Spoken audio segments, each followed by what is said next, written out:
Hi, I'm David Holt. This is an interview I did with John Hartford in 1996.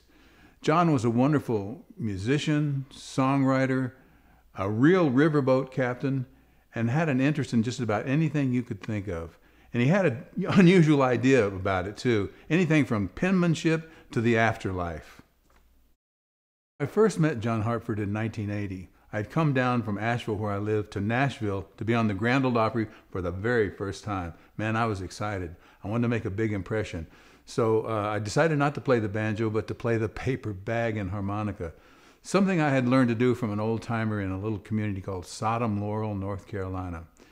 And the audience loved it. It went over big. That gave me a lot of confidence. And so I asked around to find John Hartford's number because I admired him so much, one of the best solo performers ever. And I just wanted to meet him. So I called him up and told him I played old-time music. He said, "Come on over, I'd like to meet you." So I went to his house and told him who I was. He said, "You play old-time music, do you?" I said, "Yeah, I do." He said, "Well, there was a guy on the Opry last night who really knocked me out. I'd love to meet him. He played the paper bag." And that was the beginning of a long and enduring friendship. I had John on my show called Fire on the Mountain, and that was a great time because we got to play together on the show.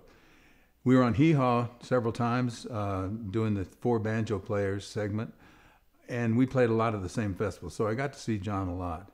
He was a big influence on me. But I just wanted to give you a sense of John's character. He was an unusual guy, as you will see in the video, but he had a big heart. When Fire on the Mountain was being put together for the Nashville network, they were going to choose the host. It was going to be John Hartford, me, and Mike Cross. They were having us compete against each other. We were doing a whole night of hosting the show, each one of us. And at the end of those 3 days, they chose me as the host. And the producers were not paying very much. And I said, I'm just being taken advantage of. I'm not gonna stand for that. And so John called me in about a week and he said, "David, those guys are gonna hire me if you don't take the show." That's what they said. He said, "I don't need the money. I'd love to do the show." He said, "But I think it'll be good for your career and I think you should do it." And I did, and it was a career changer for me.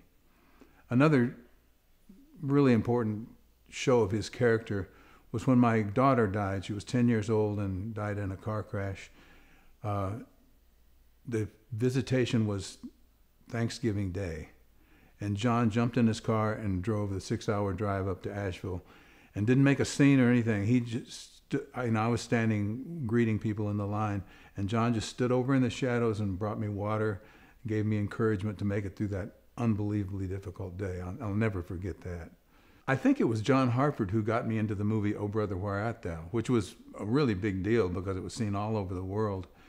And I think John was not feeling well and suggested me. I think that's how I got in it. He was a man of character and a guy who I love dearly. John died June 4th, 2001. He was 63 years old. This interview wasn't made for broadcast. In fact, I made it just on home VHS equipment. But John wanted to have an interview of himself to leave to his family. He had had cancer for 20 years. And I wanted to have something for my own files because he was such an unusual and original thinker.